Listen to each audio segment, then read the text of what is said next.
o poder de Pôncio Pilatos, foi crucificado, morto e sepultado, desceu em Hades, ressurgiu dos mortos ao terceiro dia, subiu ao céu e está sentado à mão direita de Deus Pai Todo-Poderoso,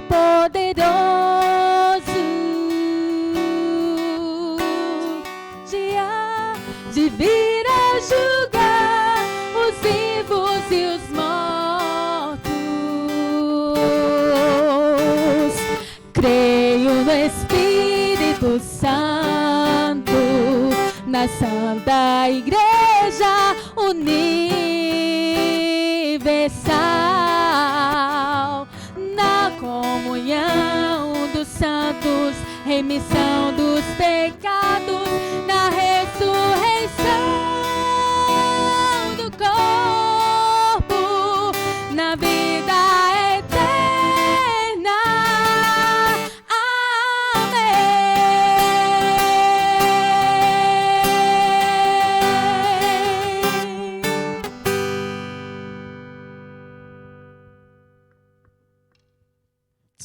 Graça e paz, irmãos.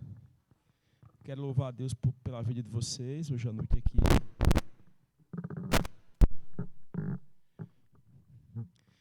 Nós estamos estudando já de alguns meses o Credo Apostólico. Essa canção que foi cantada aqui, eu acho que serviu para quem não aprendeu ainda o Credo, memorizar essas declarações de fé, que não funciona como um amuleto. É um símbolo, evidentemente, de nossa fé, mas não é um amuleto. Quando criança, eu aprendi com um amuleto. Então, quando eu tinha alguma situação difícil, eu dizia, crê em Deus Pai. Credo. Não sei quantos de vocês tiveram essa cultura religiosa aprendida, herdada, quem sabe, no ambiente doméstico, ou pela própria superstição que é comum aqui em nossa região. Mas isso por si só não dá conta do recado. Na verdade, o credo precisa ser compreendido e precisa ser, digamos assim, abordado a partir da Escritura. Não é o credo pelo credo, mas é o credo a partir da Escritura.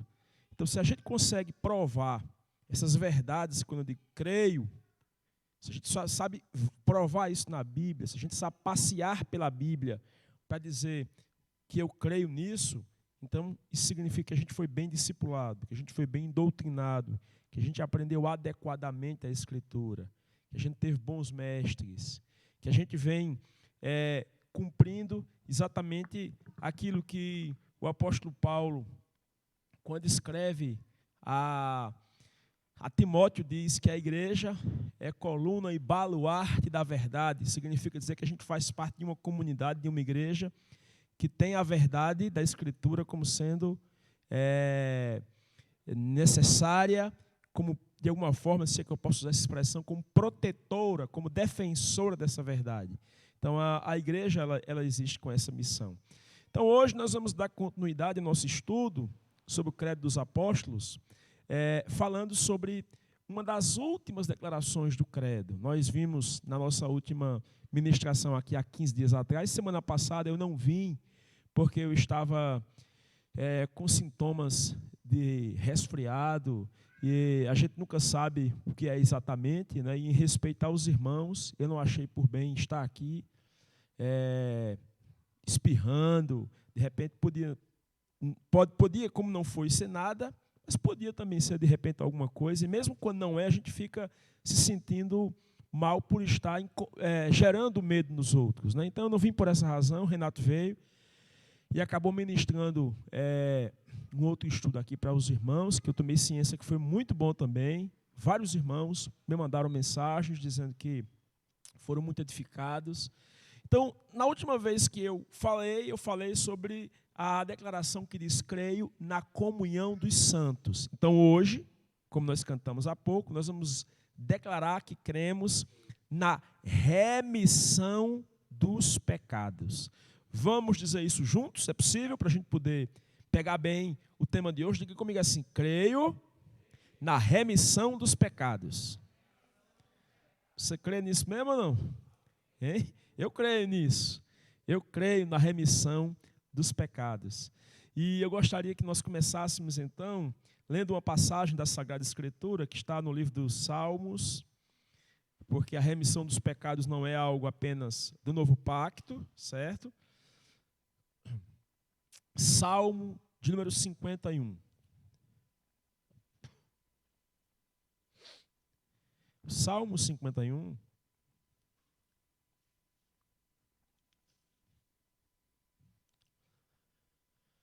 É um salmo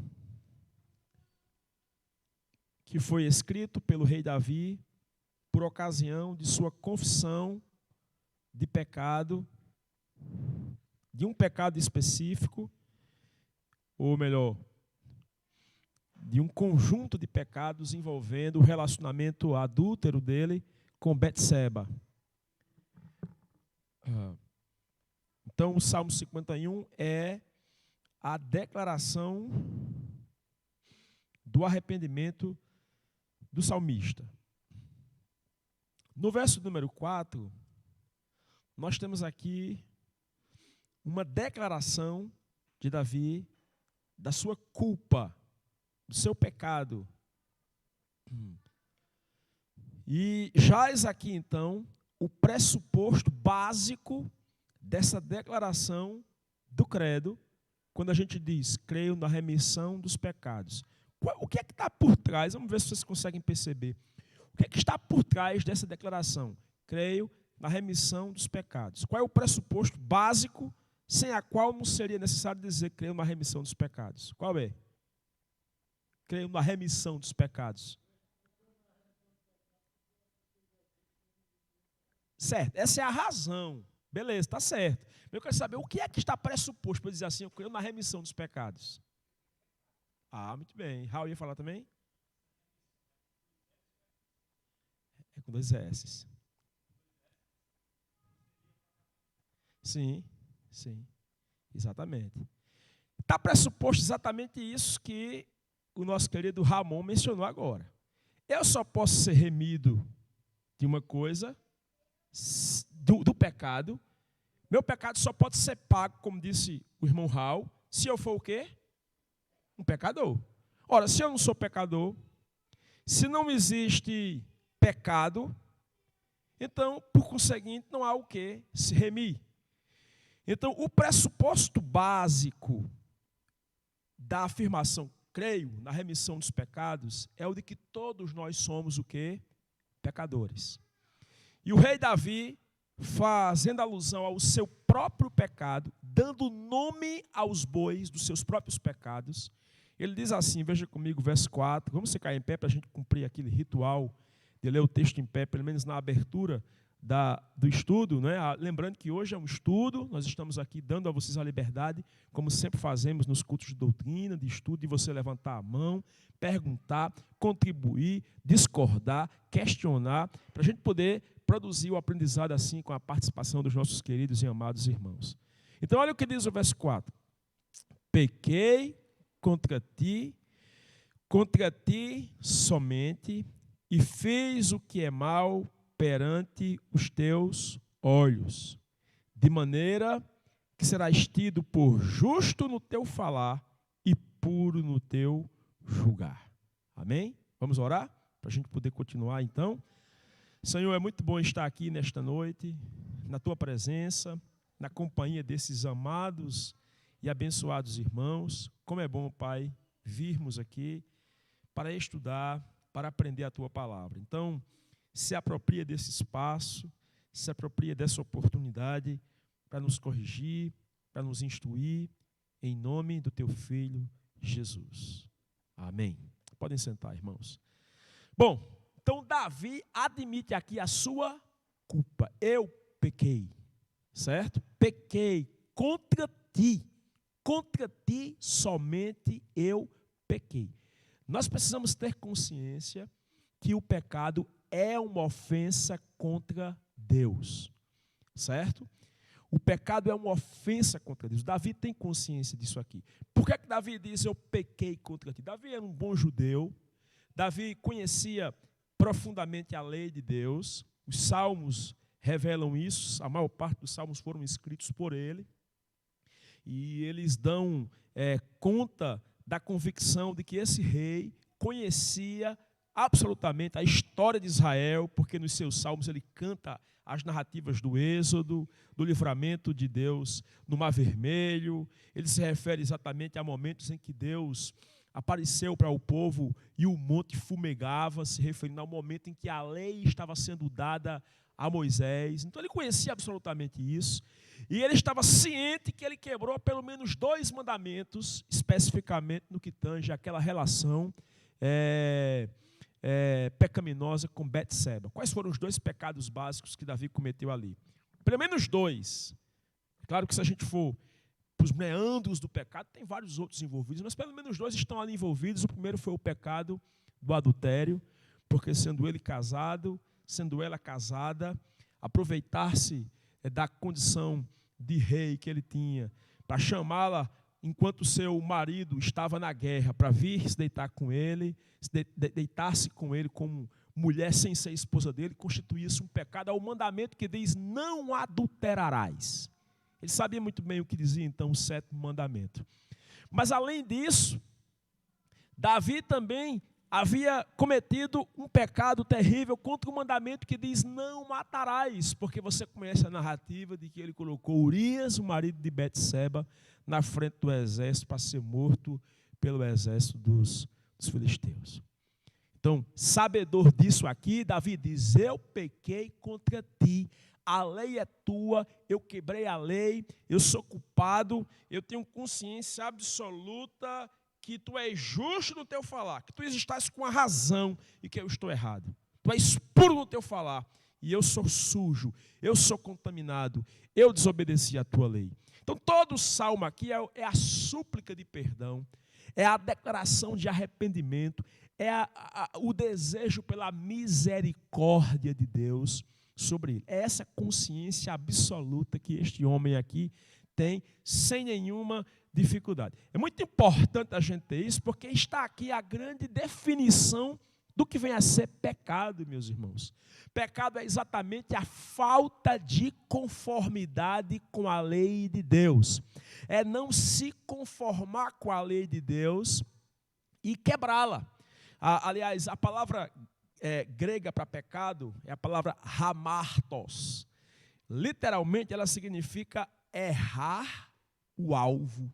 Entende? Então, eu comprei recentemente para minhas filhas, para uma delas, um brinquedinho assim que é de tiro ao alvo. Né? Ela tem uma flechinha. Raul brinca disso também, Raul? Comprou um também? Pronto, eu comprei um desse para a Júlia também, lá de casa. Bem baratinho assim. Aí ela tem um imãzinho na ponta, ela joga. Dificilmente ela acerta aquele alvo, né? Mas fica lá tentando acertar o alvo. O pecado é exatamente errar o alvo. E quando é que nós erramos o alvo? Exatamente quando nós não cumprimos a lei de Deus. E nós sabemos que nós pecamos por palavras, nós pecamos por pensamentos, nós pecamos por ações e pecamos até por omissões, por omissão.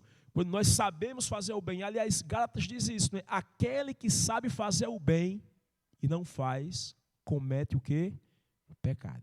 Então, o pecado é exatamente isso, é errar o alvo. Então, quando eu quero dizer, eu creio na remissão dos pecados, eu quero estar admitindo que o pecado é uma coisa muito séria e está admitindo que alguém pagou um preço muito alto para nos remir dos nossos pecados, para nos perdoar dos pecados. A palavra grega usada no Novo Testamento para remissão de pecados, para o ato de remir o pecador, era uma palavra que era usada, por exemplo, na transação comercial de escravos.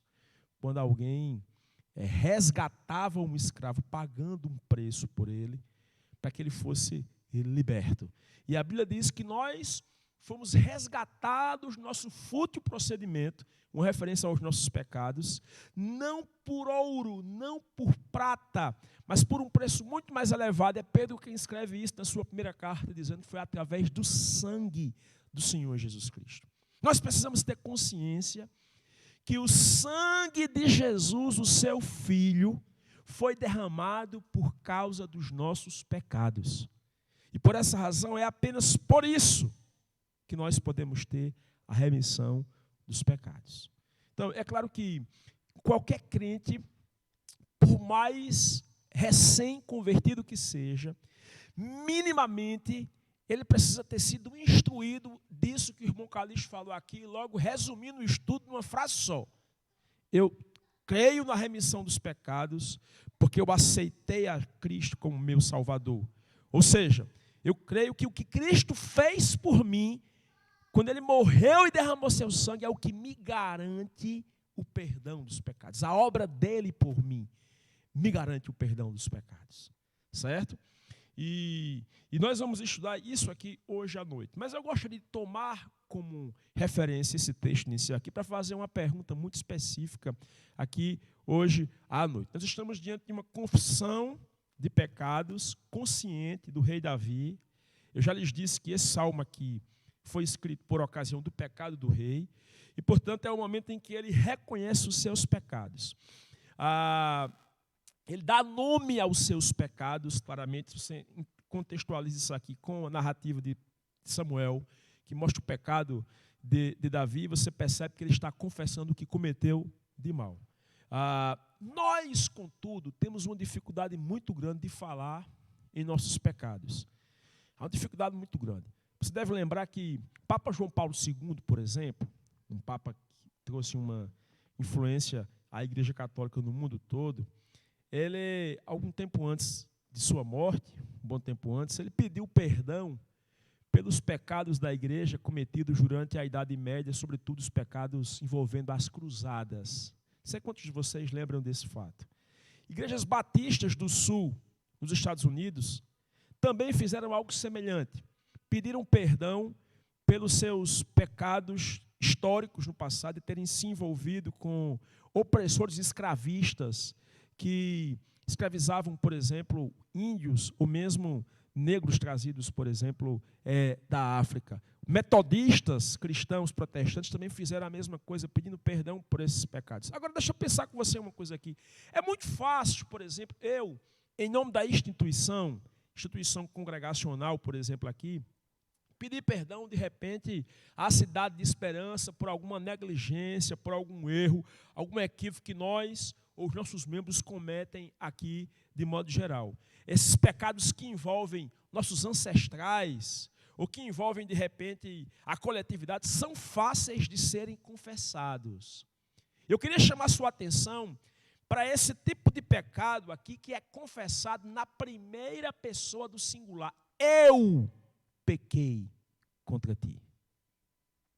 Me parece, meus irmãos, que nós temos muita dificuldade de fazer esse tipo de confissão. É muito fácil confessar o pecado no atacado, né? Aquele pecado que o salmista, em outra passagem, diz: Senhor, perdoa-me até os pecados que me são ocultos. É muito fácil pedir perdão pela multidão dos pecados. Mas esse tipo de confissão consciente, nós todos temos dificuldade de mencionar. Tinha um amigo no ensino médio, quando eu me converti, ele era de uma igreja batista em Campina Grande, e ele me ensinou uma coisa que eu guardei na memória para o resto da vida. Ele me disse: Weber, nós temos 2 sacos de pecados. Um deles está na frente aqui. São os pecados dos outros, que a gente vê com nossos olhos facilmente. A gente cata eles facilmente e encontra. O segundo saco está nas costas, é mais difícil de pegar e de encontrar. E ali estão os nossos pecados, nós escondemos eles. Dificilmente nós fazemos referência a eles. Me parece que isso de fato é verdade. Eu tinha uma tia-avó que faleceu recentemente, com 101 anos de idade, e eu lembro que diversas vezes, quando eu evangelizava a tia Zefa, muito frequentemente na casa da minha mãe, eu falava de Jesus e orava com ela, fazia a oração do pecador, conscientizando ela que ela tinha que crer em Jesus, entregar a sua vida a Cristo. E eu lembro que todas as vezes que eu ia orar com o Zefa e a gente estava confessando os pecados, eu dizia assim, Zefa, diga a Deus assim, Senhor, perdoa-me, porque eu tenho uma língua grande. Ela dizia, eu não tenho, ela parava de orar na hora. E dizia, eu não tenho uma língua grande não. E eu que conhecia que ela tinha a língua grande, eu dizia, confesse, diga assim, Senhor, perdoa-me, porque eu falo muita besteira, eu julgo muitos outros. Eu não julgo ninguém não. É interessante que até então, antes disso, quando eu dizia assim, Senhor, perdoa os meus pecados, Zefa conseguia dizer isso. Perdoa os meus pecados. Mas toda vez que era para dar nome a algum pecado, seja porque estava diante de mim, ou mesmo pela nossa incapacidade de reconhecer facilmente nossas falhas, ela não conseguia facilmente dizer aquilo. Sabe por quê? Porque não é só Zefa, todos nós, irmãos, temos dificuldade de reconhecer a nossa culpa. Então eu começo hoje à noite aqui para chamar a sua atenção para o fato dessa declaração aqui pressupor a nossa pecaminosidade, porque todos nós pecamos. E, ao mesmo tempo, a nossa falta de... a nossa dificuldade de confessar os nossos pecados, dando nome aos bois. Então, isso é um pressuposto. Pois não? Amém?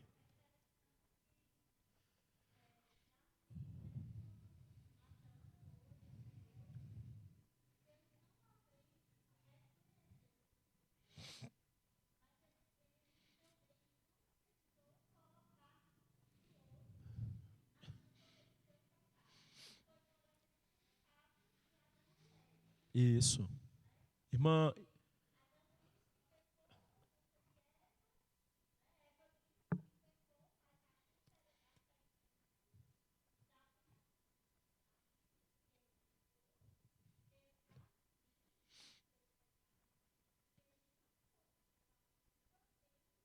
muito bem, irmã Roberta. Irmã Roberta está chamando a atenção para um aspecto muito importante.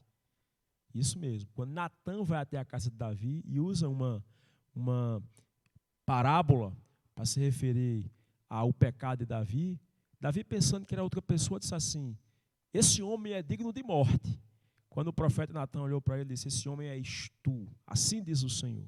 Tu fizestes isto, isto e isto. Aí Davi disse uma frase que eu acho maravilhosa, curta, mas que resume isso aqui. Pequei contra o Senhor. A confissão. Roberta chama a atenção aqui para duas coisas importantes. Primeiro, ele admitiu pessoalmente e não atribuiu a culpa a ninguém, como fez Adão e Eva. Foi a mulher que tu me destes. Foi a serpente. Então, a essência aqui do arrependimento é confessar. É dizer, eu sou culpado. Eu sou culpado. Muito bem. Bom, diga, irmão Calixto, o aniversariante da noite.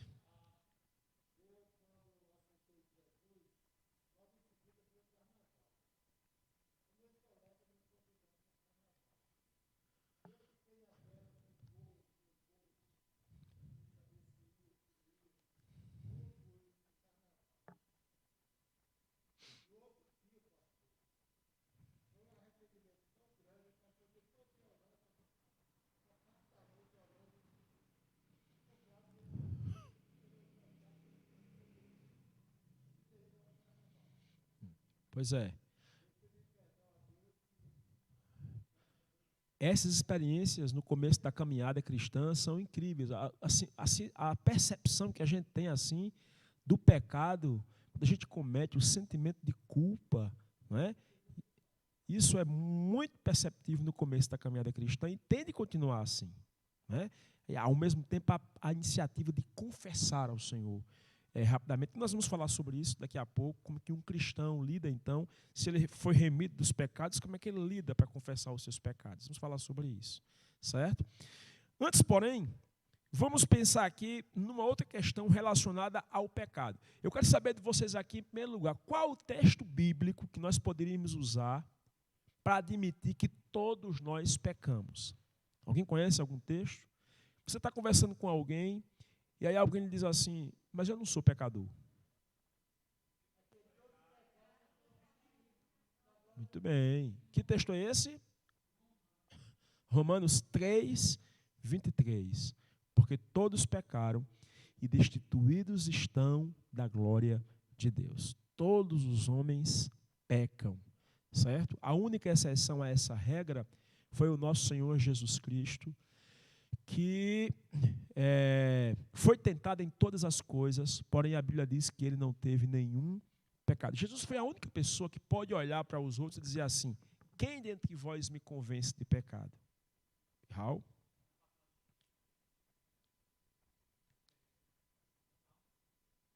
Nenhum sequer. Romanos 3 também.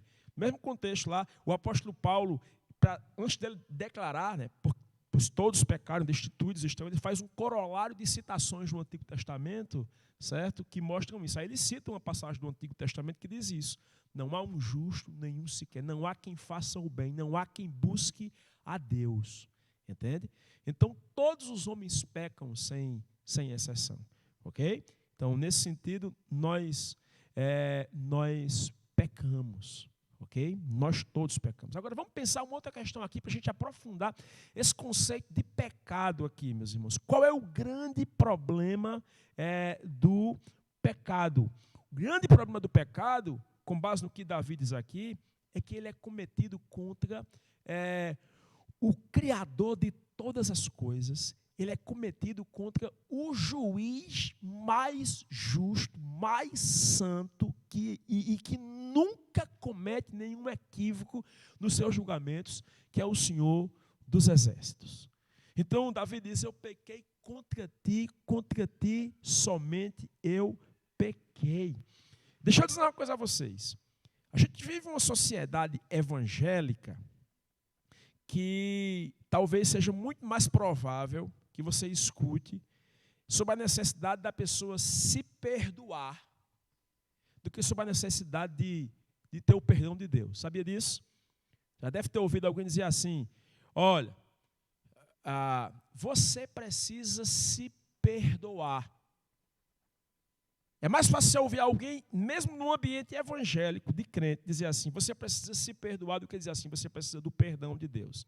Eu não estou dizendo que, de fato, nós não devêssemos também nos perdoar de certos pecados e culpas que cometemos. Eu admito que, às vezes, de fato, Deus nos perdoa, mas a gente não se perdoa muitas vezes.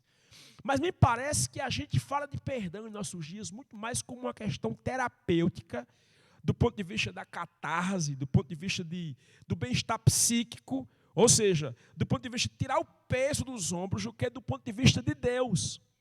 É como se o pecado fosse um mal que apenas afeta a nossa consciência de culpa e não ofende a um Deus que é santo, justo e puro. Porque o grande problema do pecado não é a culpa que ele gera. Quando eu minto, o problema da minha mentira não é que ela me deixa com sentimento de culpa apenas, por mais que ela faça isso, mas esse não é o grande problema da minha mentira. O grande problema da minha mentira é que quando eu minto, eu estou ofendendo um Deus que é santo e verdadeiro. Você entende? E nesse sentido, nós precisamos, quando falamos de pecado, colocar Deus na jogada. O seu pecado ofendeu a Deus. Então, quando eu estou com minhas filhas, e eu tenho que falar sobre algum pecado delas, eu tenho que deixar claro para elas que o problema não é porque ela está triste pelo que ela fez apenas. O problema do pecado dela não é porque ela me ofendeu apenas, é porque ela ofendeu o Papai do céu. O pecado dela ofendeu a Deus e Deus quer perdoá-la e ela precisa se arrepender. Entende? Eu não estou querendo aqui que você agora tenha uma perspectiva vitoriana de estar fazendo seu filho ver Deus como um juiz que condena apenas. Não é isso que eu estou querendo fazer aqui. Mas eu estou falando que a gente precisa conduzir nossos filhos ao arrependimento e nós precisamos, quando lidamos com nossos pecados, nós precisamos perceber que eles, antes de criarem culpa em nosso coração, eles ofendem a um Deus que é santo e que é justo e que é puro. E aqui está o grande mal do nosso pecado. Ele ofende a Deus. Certo? É mais ou menos como aquela coisa que a gente faz muitas vezes com o segundo mandamento, que resume todos os mandamentos sociais, né? Jesus disse que a gente deveria amar o próximo como a si mesmo. E isso resume, então, aqueles mandamentos. A segunda tábua da lei. Aí a gente pega esse mandamento e a gente diz assim, ó, tá vendo aí? Jesus disse que primeiro a gente tem de se amar, para depois a gente amar o próximo.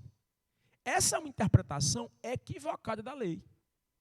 Porque quando Jesus disse que a gente deve amar o próximo como a gente se ama, ele já estava partindo do pressuposto que a gente se ama muito. Que a gente tem um alto amor muito elevado e, portanto, a raiz do pecado social é exatamente o fato da gente ser muito egoísta, a gente pensa muito na gente. A gente não está nem aí para o próximo. Então eu tenho que, a medida que eu devo ter para Manu, para Carmen, para Ramon, para Robéria, para Calixto, é a medida que eu tenho para mim. O que eu não quero para mim, eu não posso querer para esses meus irmãos também. Entendem? Então, nesse sentido, meus irmãos, nós precisamos atentar para esse fato aqui. Qual seja ele? O fato de que o nosso pecado, ele é mau, porque ele ofende a um Deus que é santo e que é puro. Ok? Bom, dito isto aqui, eu gostaria de falar que não basta apenas crer na remissão dos pecados. Nós precisamos experimentar a remissão dos pecados. Tem muita gente que ora ou reza o credo de cós salteado. Menciona ele de frente para trás e diz, eu creio na remissão dos pecados. Mas, de repente, tal pessoa nunca experimentou exatamente a remissão dos pecados. E eu gostaria, então, que nós pensássemos aqui, como é que os pecadores recebem o perdão de Deus? Como é que os pecadores recebem a remissão dos pecados? É possível a gente admitir que o perdão dos pecados está disponível? Como é que a gente prova isso na Bíblia? Tem algum versículo ou alguns versículos que a gente poderia usar para justificar a crença na remissão, então, dos pecados? Vocês conseguem lembrar de algum texto especificamente? Certo. Isso fala da nossa salvação, que inclui a remissão dos pecados. Mas eu quero um texto que seja claro no sentido de mencionar a remissão dos pecados como sendo uma oferta de Deus garantida a todos os que, de alguma forma, creem no Senhor Jesus. Vamos começar pensando assim? Tem alguma passagem que Jesus perdoou pecados, que vocês lembram aqui? João 3,16. Vamos ler João 3,16 para ver se diz isso. Porque Deus amou o mundo de tal maneira que deu o seu Filho, para que todo aquele que nele crê não pereça, mas tenha a vida eterna. Bom, está claro aí que Deus dá a vida eterna por meio de Cristo, mas eu quero um texto que menciona claramente que os pecados são perdoados.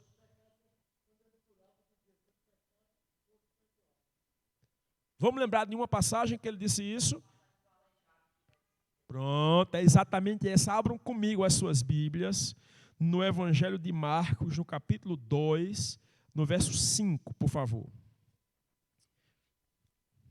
Vamos conhecer quem é o nosso Deus e como que Ele perdoa os nossos pecados. Capítulo 2 de Marcos, verso 5, esse é o paralítico que foi curado em Cafarnaum.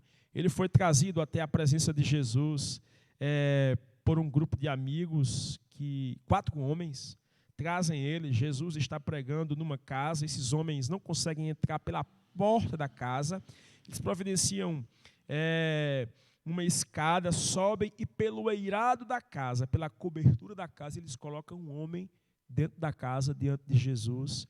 E olhem o que é que Jesus diz aqui no verso 5. Vendo-lhes a fé, Jesus disse ao paralítico, filho, os teus pecados estão perdoados.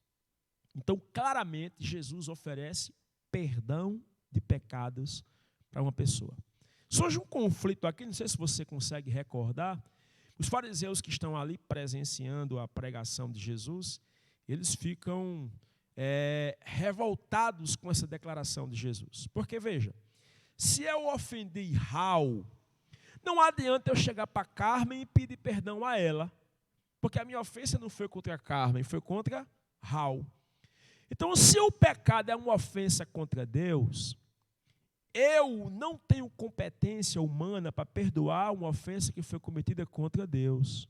Quem perdoa é Deus. Então, como é que Jesus chega para o homem e diz: perdoados são os teus pecados? Os fariseus, eles podiam até ser incrédulos, mas eles não eram ignorantes no que tange a esse elemento mais básico da teologia. Só Deus pode perdoar pecados.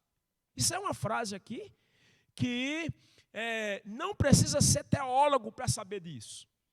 Não precisa ser, digamos assim, profeta para saber que só Deus pode perdoar pecados. E eles sabiam disso. O grande problema é que eles não identificavam que Deus estava ali diante deles. E, portanto, logo depois, eles ficaram indignados, arrazoando no seu coração. É o que o texto nos diz. No coração eles estão: como é que pode? Só Deus pode perdoar pecados. Quem é esse para perdoar pecados? Aí o texto nos diz que Jesus, conhecendo o coração deles, ele disse: homem, aliás, para que saibais que o Filho do Homem tem poder para perdoar pecados, homem, até eu te digo, levanta-te, toma o teu leito e anda. E aí o paralítico ficou de pé e começou a andar. É interessante que essa passagem revela claramente a divindade de Jesus. Veja, 3 coisas revelam a divindade de Jesus. Primeiro, a sua capacidade de perdoar pecados. Só Deus pode perdoar pecados. E nisso, a teologia dos fariseus estava correta, certo?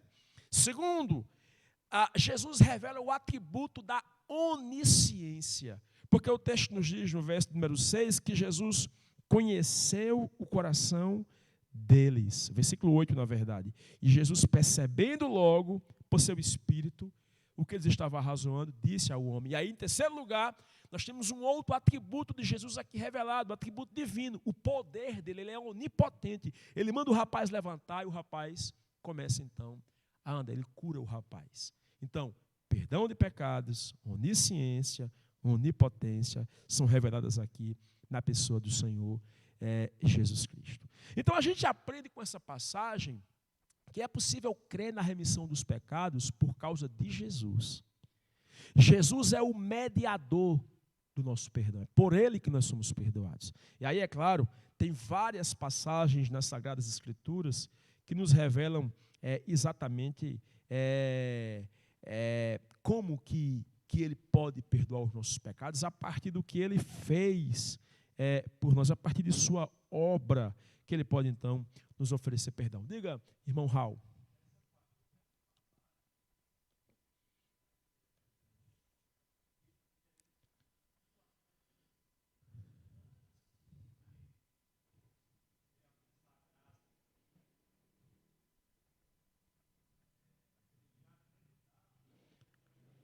Sim, muito bem.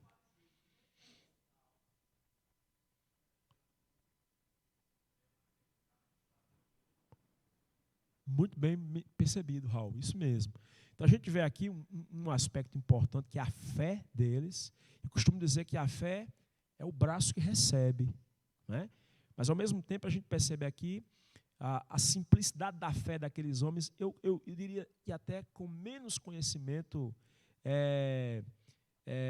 elaborado do que os fariseus, e a ausência de fé de quem julgava conhecer tanto, mas ao mesmo tempo tinha um coração duro para crer, mesmo diante do milagre.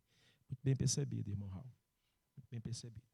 Bom, deixa eu chamar a sua atenção para outros textos que nos mostram exatamente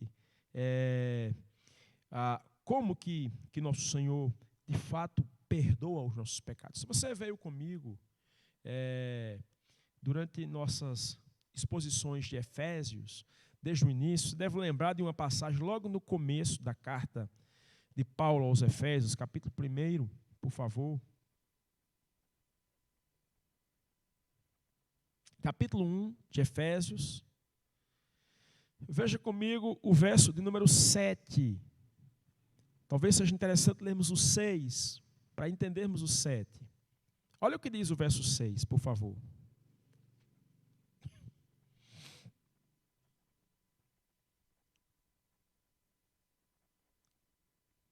Para louvor da glória de sua graça, que ele nos concedeu gratuitamente no amado, no qual, isto é, em Cristo, no amado, nós temos a redenção pelo seu sangue, a remissão dos pecados, segundo a riqueza da sua graça. Então, como é que nós temos, por essa passagem aqui, eu lhes pergunto, como é que nós temos a remissão dos nossos pecados? Hein? Pela graça, beleza, mas, digamos, vamos pensar, qual é o método de Deus? Como é que Deus perdoa os nossos pecados?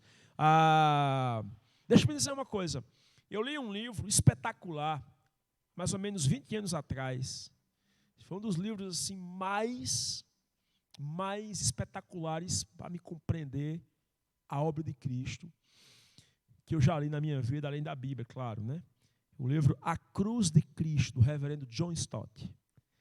Nesse livro, John Stott argumenta que enquanto para mim e para você perdoar é um dever, nós temos um dever de perdoar.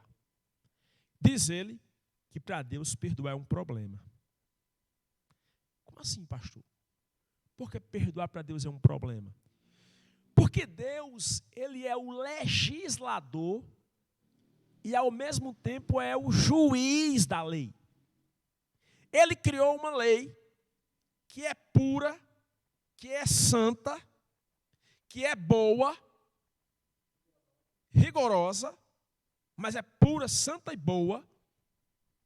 E não só legislou ela, não só criou ela, mas também é o juiz dela. Então imagine comigo, pense na seguinte situação. Imaginemos que um juiz está diante de um criminoso que cometeu uma terrível ofensa, um pecado, um crime hediondo, por exemplo, e esse juiz considera aquele criminoso, sem nenhuma razão de ser, inocente. Você acha que esse juiz é justo ao fazer isso? Hein? A gente está com um problema semelhante agora, né? Uma situação envolvendo o STF aí. Vamos pensar em situação, eu vou colocar uma situação aqui para todo mundo entender. Deus nos guarde, mas imaginemos um juiz que está diante de um pedófilo que abusou, estuprou uma criança de 1 ano de idade, por exemplo. Se esse juiz considera tal criminoso inocente, ele é justo? Eu acredito que você vai concordar comigo que não. Semelhantemente, Deus, que é justo, que é santo, e tem uma lei que é pura, santa e boa, se ele considera um criminoso injusto, um pecador, se ele considera um pecador justo, sem que esse pecador assuma não só a culpa, mas as consequências da quebra da lei, Deus seria injusto por fazer isso. Então, por isso, John Stott diz que, enquanto que para nós o perdão é um dever, para Deus o perdão é um problema, porque para ele perdoar, ele tem que pagar o preço pela quebra da sua lei. E por isso John Stott diz, e ele usa uma passagem que eu acho belíssima da Escritura, eu vou pedir que você deixe essa marcada aqui, não fecha essa, mas abra comigo em Romanos capítulo 3. Quando Paulo fala sobre a doutrina da justificação, e ele diz o seguinte, preste atenção, capítulo 3, verso 21, isso é depois exatamente daquelas passagens que nós mencionávamos aqui, que todos os homens pecam, todos são pecadores. É nesse contexto disso aqui que Paulo vai dizer o seguinte, mas agora, sem lei, se manifestou a justiça de Deus, testemunhada pela lei e pelos profetas. Justiça de Deus mediante a fé em Jesus Cristo para todos e sobre todos os que creem, porque não há distinção, pois todos pecaram e carecem da glória de Deus, sendo justificados justificados gratuitamente por sua graça, mediante a redenção que há em Cristo Jesus, a quem Deus propôs no seu sangue como propiciação mediante a fé para manifestar a sua justiça por ter Deus, na sua tolerância, deixado impunes os pecados anteriormente cometidos, tendo em vista a manifestação da sua justiça no tempo presente, para ele mesmo ser justo e o justificador daquele que tem fé em Jesus.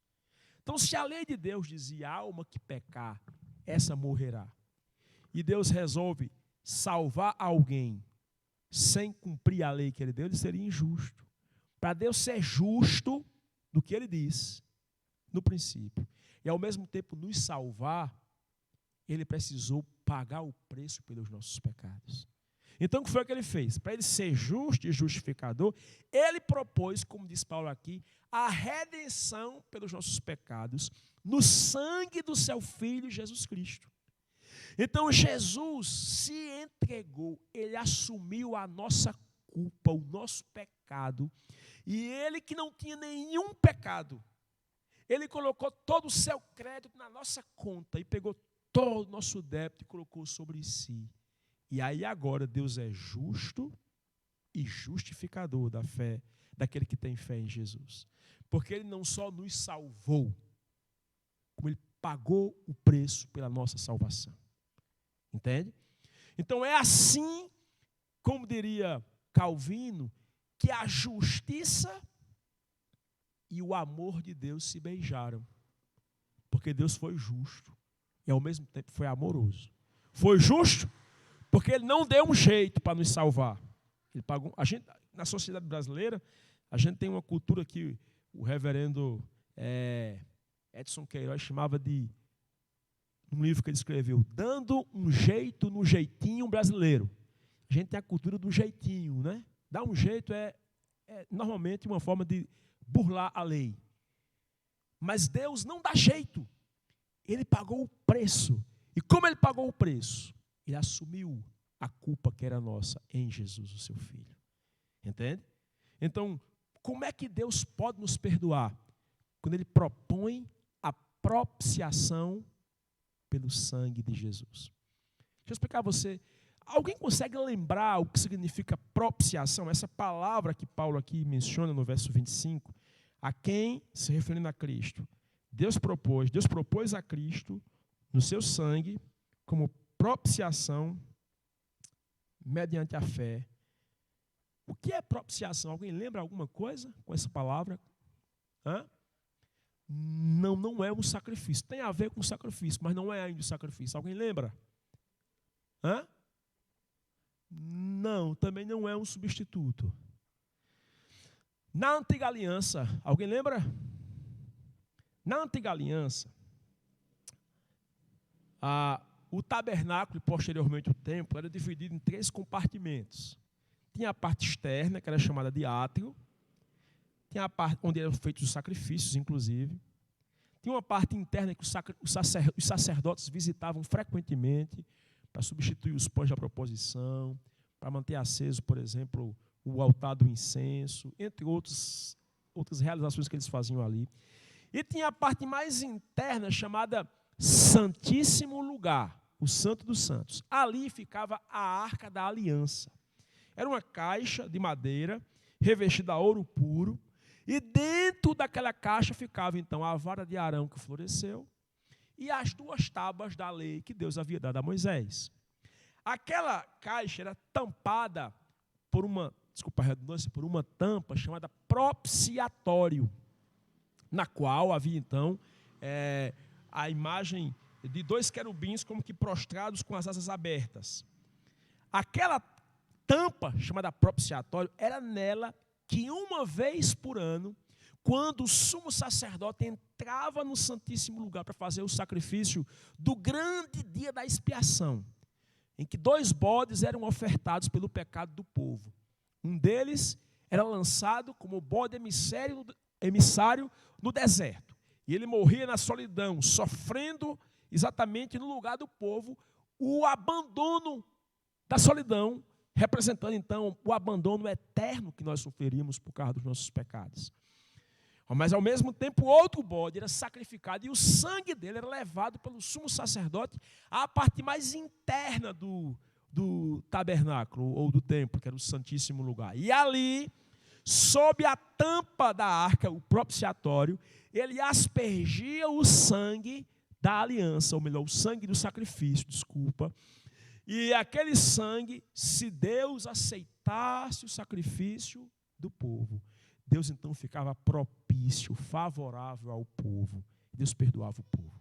Então, o texto aqui está resgatando exatamente a imagem de que a verdadeira propiciação pelos nossos pecados não estava naquele elemento, que era apenas sombra, que era apenas um tipo. Quem chama de sombra é o autor de Hebreus.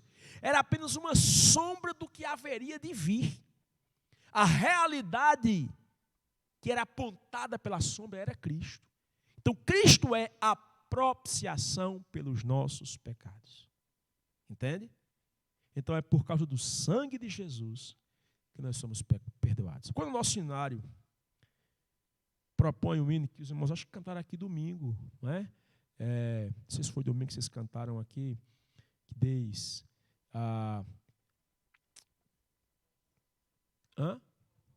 alvo mais que a neve, sim, nesse sangue lavado, mais alvo que a neve serei. Quando o hino propõe exatamente isso, é com base nessas afirmações aqui. Quando eu era novo crente, eu aprendi na minha igreja, com toda a simplicidade que os meus líderes ensinavam na época. E quando eu orava confessando meus pecados, eu tinha a impressão que eu dizia, Senhor, lava-me dos meus pecados, que era como se o sangue de Jesus fosse derramado sobre mim assim, me lavando. A gente deveria guardar essa imagem, ainda que ela seja apenas uma metáfora, de que de fato a gente sai limpo mesmo, mais do que a neve. Eu só não entendi ainda exatamente por que é que os cristãos protestantes, quando vieram para o Brasil, não ousaram traduzir melhor o hino para a nossa cultura, porque a gente não conhece neve aqui, né? Mas talvez se falasse assim, mais alvo que o coco eu serei, talvez a gente entendesse melhor, não é? Porque, de fato, eu que nunca vi neve pessoalmente, eu costumo às vezes comer coco na tapioca e eu sei que o coco é bem branquinho, pois é assim que o sangue de Jesus nos torna quando nós somos lavados e purificados. Tem uma outra passagem relevante que nos ajuda a entender essa relação. Não sei se você conseguiu perceber a conexão que eu tentei criar aqui entre o que diz Efésios 1 e Romanos 3, que diz que no sangue de Jesus nós temos redenção, pelo seu sangue nós temos a remissão dos nossos pecados. Mas tem uma outra passagem que eu queria compartilhar, que é a de Hebreus, capítulo 10. Para você entender comigo aqui que os sacrifícios do Antigo Testamento, eles não tinham o poder de oferecer perdão aos pecadores, mas o sangue de Jesus é que de fato oferece perdão. Hebreus capítulo 10, verso 4, por favor.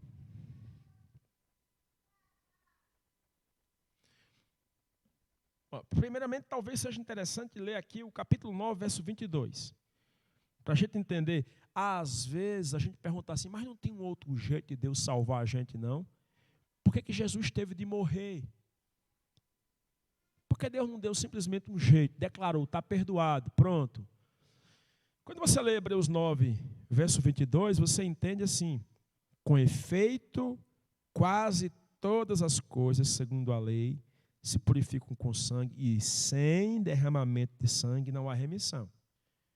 O que é derramar o sangue do animal? Aliás, você deve lembrar que na lei de Moisés havia uma proibição de se comer o sangue.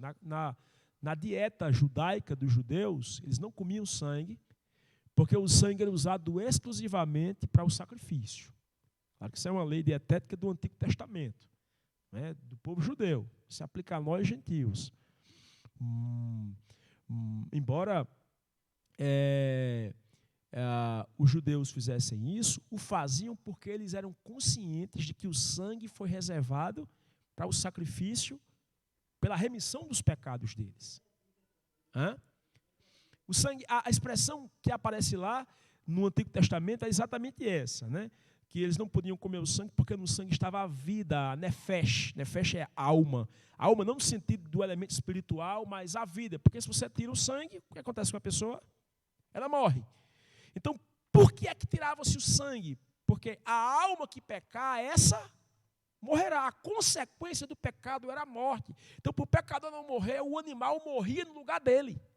Por isso tirava-se o sangue do animal. Tirar o sangue era morrer, matar o animal no lugar da pessoa.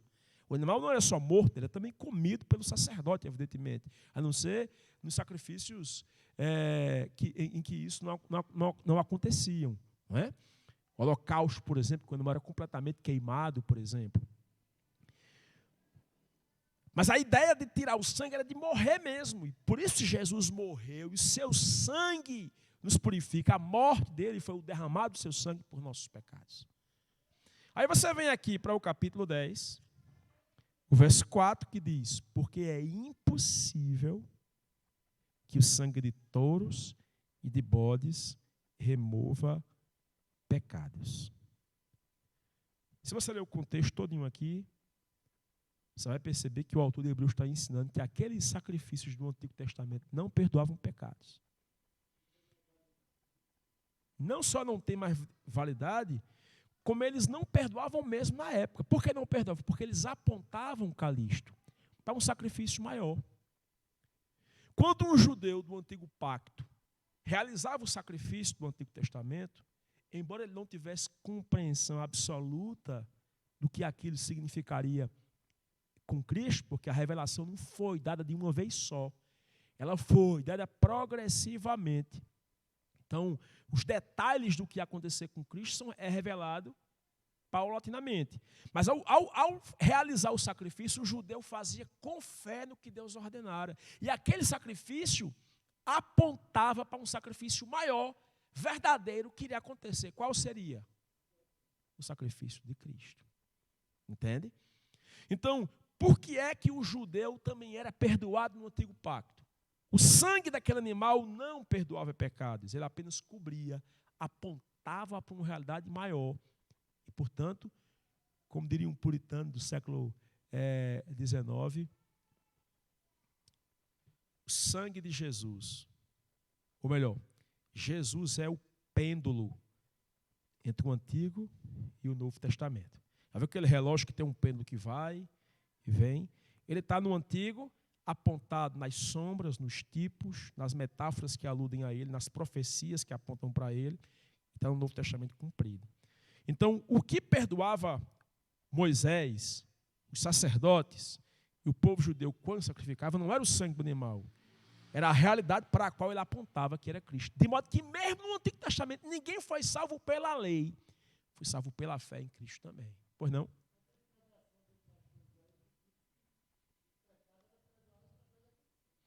Mas Paulo disse que não. O autor de Hebreus disse que não.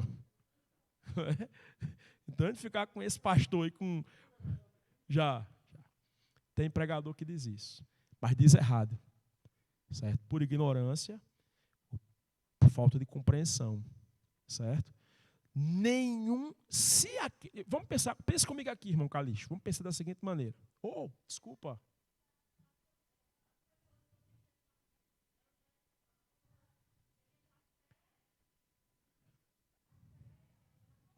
Isso.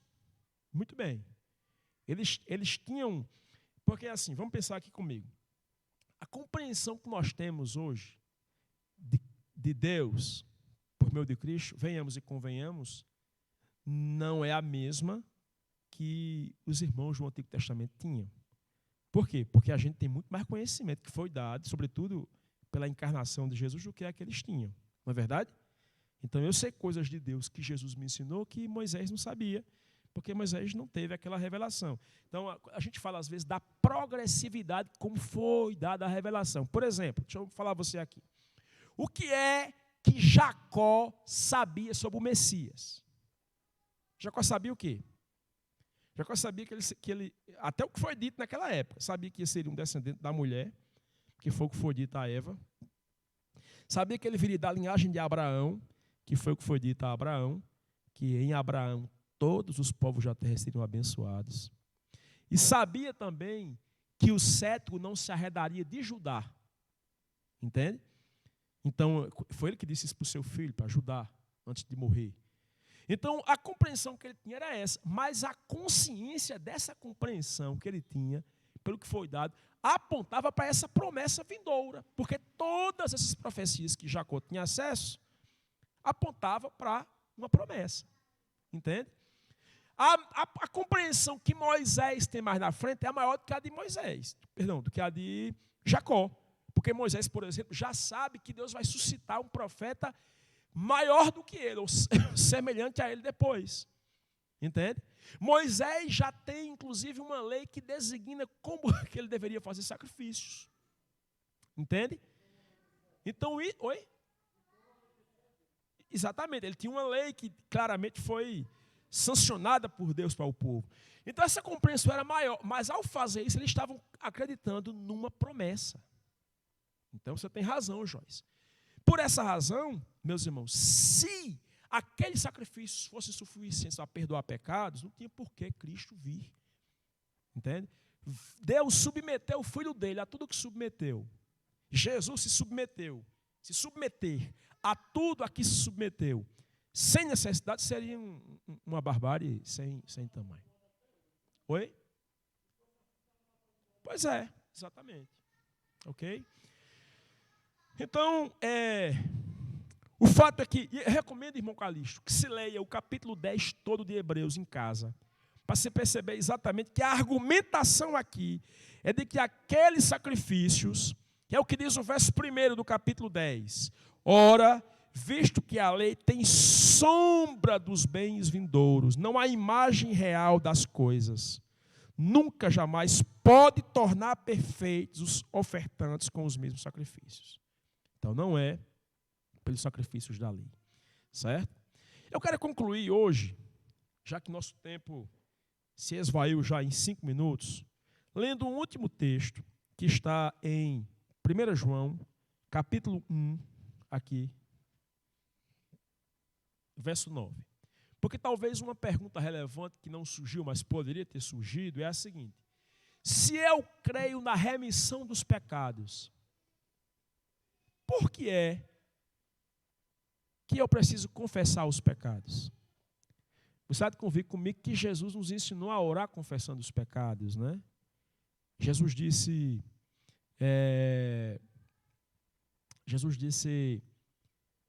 que nós deveríamos dizer: perdoa as nossas ofensas como nós perdoamos aos nossos ofensores.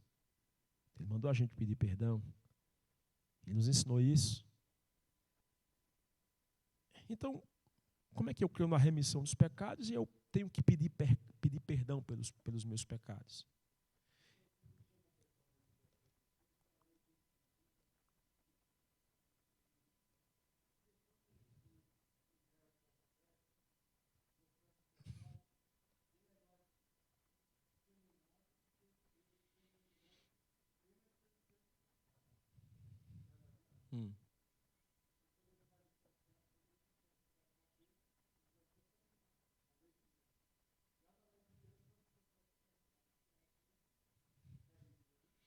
É porque alguém pagou um preço, né? Porque a lógica de Deus assim, a questão é assim: o pecado tem que ser pago. Deus não dá jeito para perdoar pecados. Das duas, uma: ou você vai pagar pelo seu próprio pecado, certo? Ou Jesus pagou pelo seu pecado. Então, se você não aceita a obra de Cristo, então você vai pagar pelo seu pecado, na eterna banição, no castigo eterno, no inferno. Entende? Mas se você aceita o que Cristo fez por você, então a obra de Cristo te dá o perdão de pecados. Porque Deus não é um juiz. Um juiz, se condena uma pessoa 2 vezes, não é justo. Entende, Calixto? Então, se Jesus morreu por ti para te salvar, e tu crê nele efetivamente, e a obra dele foi feita por ti, então Deus não vai te condenar mais. Porque já foi pago o teu pecado. Então, por que é que eu tenho que confessar meus pecados? Primeiro, porque Jesus mandou, né? Segundo, porque já foi pago uma vez por todos os meus pecados, mas a experiência do perdão acontece no tempo também. Então, por isso que 1 João 1,9 diz assim: se confessarmos os nossos pecados, Ele é fiel e justo para nos perdoar os pecados e nos purificar de toda injustiça. Então, temos a certeza que Jesus garantiu com sua obra o perdão dos nossos pecados, mas nós temos que pedir perdão quando pecamos. Sim, não é confessar só verbalmente, né? Aquele que confessa e deixa alcança a misericórdia. É a confissão de arrependimento, né? Muito bem. Então a confissão, ela não é só terapêutica, não só faz bem, que realmente faz muito bem. Eu, pelo menos assim, quando eu estou com o peso da minha desobediência, quando eu confesso, o peso sai dos meus lombos, a culpa, o sentimento de culpa sai. Mas não é só isso. É exatamente a condição de quem se arrepende e reconhece para o Pai Celestial os seus pecados, como ofensa que foi feita contra Ele. Agora, eu confesso na consciência de que já tenho uma garantia do perdão dos meus pecados. O que, evidentemente, não significa dizer que eu vou continuar cometendo, porque é até falta de vergonha na cara, né? Como é que eu peço perdão a Deus pelos meus pecados e continuo a cometê-los?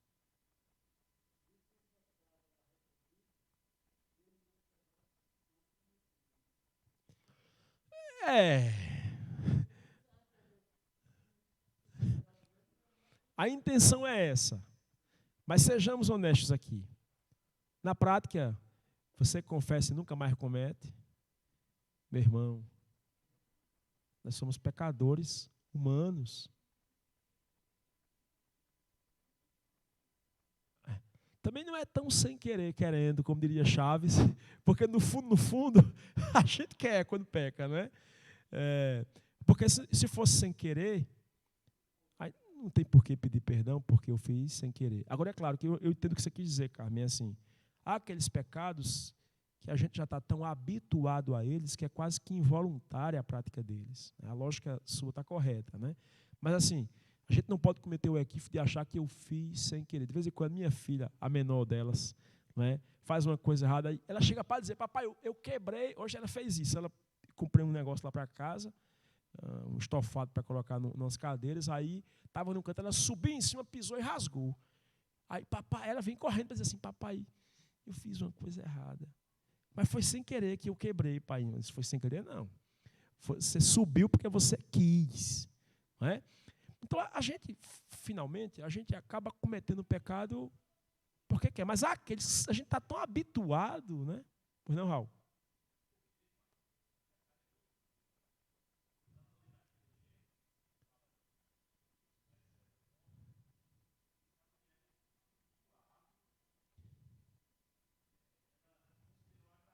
Aos olhos. Pois é. Traz. O pecador tem aqueles pecados, irmãos, que a gente comete, que eles são, eu chamo, pecados de estimação. E aí a paixão por cada um deles é diferente. Por isso que os pecadores têm gostos. Os pecadores somos nós, viu? A gente fala como se fosse eles e não nós. Nós, pecadores, nós temos fraquezas por pecados diferentes. Eu estava ontem visitando um irmão para falar exatamente sobre isso. E eu dizia, olha, meu irmão, é o seguinte. Uma pessoa que tinha fraqueza para o álcool, que farrava e se prostituiu, quando ela se converte, não tenha dúvidas que a fraqueza dela no pecado vai ser relacionada a isso. Um homem adúltero que se prostituía, quando ele se converte, não tenha dúvidas que a fraqueza contra o pecado que ele vai ter em toda a sua vida, lutando contra, vai ser contra esse pecado. Um homossexual, eu diria, que cometia pecados relacionados a isso, quando ele se converte, a fraqueza dele contra a qual ele vai ter que lutar é contra essa também. Exigindo, evidentemente, a dependência da graça de Deus constante. Certo? Pois não?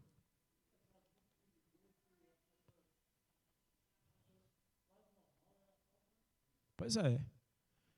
E às vezes vira um hábito pecaminoso, inclusive. Né? Agora, a gente tem de confessar, Quando o irmão Calixto disse uma coisa aqui que a gente tem que sempre dizer com muita atenção, né? Eu tenho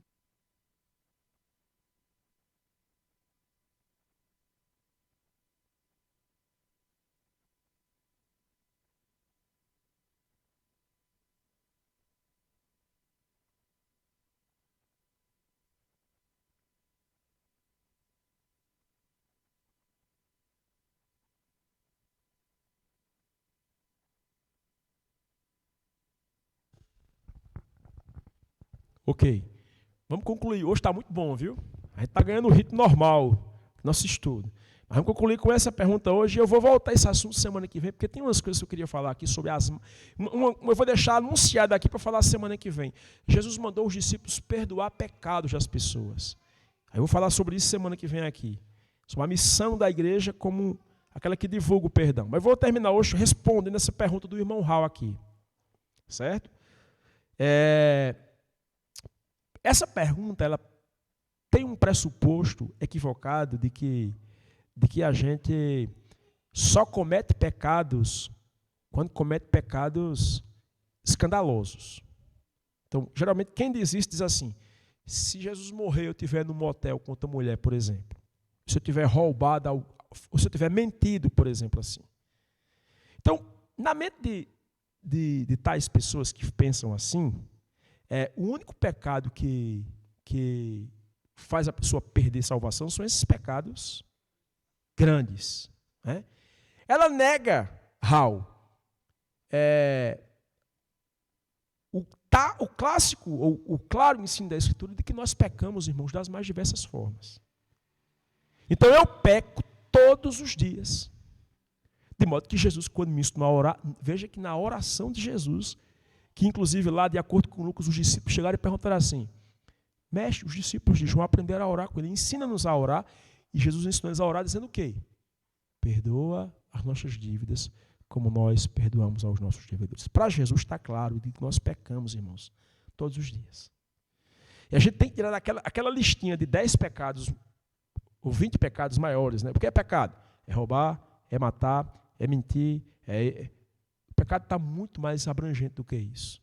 Eu peco no coração muitas vezes. Certo? Quando eu trato alguém com desdém, quando eu julgo alguém, quando eu sou egoísta no meu coração, quando eu tenho um desejo impuro no meu coração e eu alimento isso, eu peco. Entende? Então, nesse sentido, se eu confio minha salvação à minha capacidade de não pecar, eu nunca estarei salvo plenamente. E aí, a pessoa que tem essa consciência, ela não tem vida eterna de verdade. Porque se é eterno, não deixa de ter. Essa pessoa tem hoje e não tem amanhã. Tem hoje e não tem daqui a pouco. Ela dorme salvo e acorda perdido. Entende? E eu não estou com isso, por favor. Não me entenda equivocado aqui. Uma vez eu falei, se alguém me disse assim, então quer dizer que se Cristo vier hoje, eu estiver me prostituindo, eu estiver de repente ali me drogando, eu sou salvo? Eu não estou dizendo isso. Não estou dizendo que ninguém deve cometer pecado. Quem assim vive é porque certamente nunca foi alcançado pela graça de Deus. Porque desde o dia que eu entreguei minha vida a Cristo, eu sou ensinado pela Escritura que o que é de Deus, 1 João diz isso, aquele que é de Deus se guarda e o maligno não lhe toca. Porque para isso se manifestou o Filho de Deus, para desfazer as obras do diabo. E qual é a obra do diabo? O pecado, lá diz isso claramente. Então alguém que vive tacitamente na prática do pecado, repetidamente, é porque essa pessoa nunca foi salva. Nunca foi alcançada pela graça de Deus. Mas quem foi alcançado pela graça de Deus, certo? Permanece salvo. E eu diria o seguinte, eu tenho certeza, sempre que eu oro sozinho, com minhas filhas, ou com minha mulher, com o que quer que seja, eu peço ao Senhor perdão por meus pecados, porque eu tenho consciência que a Escritura me ensina que eu sou pecador. Mesmo como um salvo, eu sou um pecador. Até que Cristo venha, eu deixarei de ser quando Ele vier. Vai transformar o que eu sou para ser aquilo que Ele é. E a grande promessa é essa. Mas até lá eu estou consciente de que eu estou pecando e estou me arrependendo. Mas se Cristo vier, de repente, daqui para eu vir para casa e nesse caminho eu tiver cometido algum pecado do qual eu me arrependo, meu coração já se constrange em pensar, porque eu não me sinto, como cristão, eu não me sinto bem em viver pecando. Certo? Mas se acontecer isso, eu não não deixo de ser salvo porque eu fui salvo pelo que Cristo fez por mim, não pelo que eu deixei de fazer. Diga, irmão Calixto.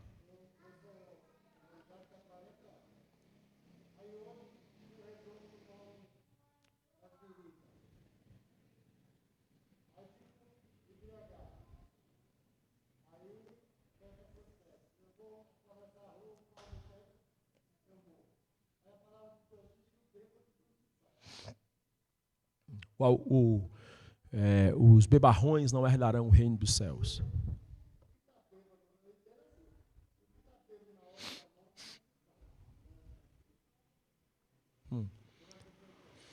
Vamos lá. Como eu disse há pouco aqui, né? Não faço uma categorização de pecados. Então vamos pensar da seguinte situação aqui. Eu estou em comunhão com Deus, de repente aconteceu alguma discussão entre eu e Ailton aqui. Eu digo umas coisas pesadas para ele e vou para casa. Por mais que eu esteja pensando que eu estou errado, eu não pedi perdão. Meu coração está irado com Ailton por isso. E eu morro na hora lá, um ataque cardíaco fulminante. Eu sou salvo ou não? Não deu tempo. Não, tá ruim assim, viu?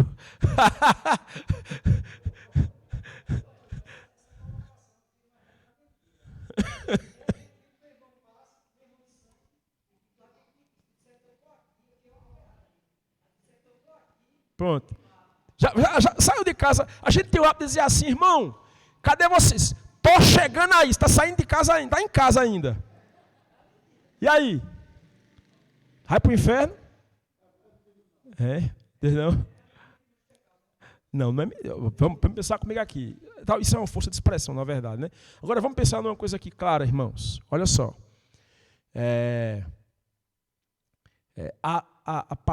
Nós temos que entender claramente, irmãos, que nós somos salvos pela graça de Deus, pela fé, pela graça por meio da fé, pelo sangue de Jesus. Jesus morreu pelos meus pecados do passado, do presente e do futuro. Com isso, eu não estou dizendo aqui que eu agora devo me embriagar, que agora devo mentir. Eu não estou falando isso, mas eu estou admitindo claramente que o sangue de Jesus, seu Filho, me purifica de todo pecado. É o que diz. Aqui, aliás, a gente geralmente associa, né, esse texto aqui do verso 9 ao poder do sangue, mas está separado. Lá no capítulo 2, verso 1 é que diz aqui, ó, capítulo 2, verso 2. E ele, Jesus, é a propiciação pelos nossos pecados, não somente pelos nossos, mas ainda pelos do mundo inteiro. E no verso 6 do capítulo 1 diz que o sangue de Jesus nos purifica de todo pecado. Então, não é a minha fidelidade, eu não sou salvo pela minha fidelidade. Eu devo ser fiel. Mas a Bíblia diz que mesmo que eu for infiel, ele permanece sendo fiel. Sim, é verdade. Sempre que eu falo disso, eu faço questão de dizer uma coisa importante para os irmãos aqui. Eu não estou com isso estimulando nenhum de nós a viver pecando. A Bíblia não estimula, pelo contrário, estimula a gente a ver uma vida santa e pura, mas ela não condiciona a nossa salvação a uma vida de santidade plena. Entende? De santidade perfeita. Não há essa condição na Bíblia de que eu, para ser salvo, eu tenho que ser perfeitamente santo, pelas minhas obras é que eu sou salvo. Há na Bíblia o ensino de que eu tenho que me santificar, de que eu tenho que ser santo, de que eu tenho que ser puro, e de que sem santificação ninguém verá o Senhor. Isso aí está claro lá. Mas a grande questão é de que isso não significa dizer que eu sou salvo por causa da minha santificação. Pois é, exatamente. Entende? Eu não sei se eu respondi, Raul, a sua pergunta. Bom, mas a coisa é tão abrangente que a gente não consegue concluir isso aqui hoje à noite. O grande questão é que boa parte dos irmãos que estão aqui, sobretudo se foram evangelizados e converteram em outras comunidades que ensinam a perda da salvação, terão alguma dificuldade para entender isso com o tempo. E eu recomendo que por muito tempo eu achava assim, certo? Que eu vivia angustiado com isso, porque eu dormia salvo e acordava perdido. Eu acordava salvo e dormia perdido, né? Um sentimento terrível de que eu vivia lutando para ser salvo, porque eu achava que era por minhas obras.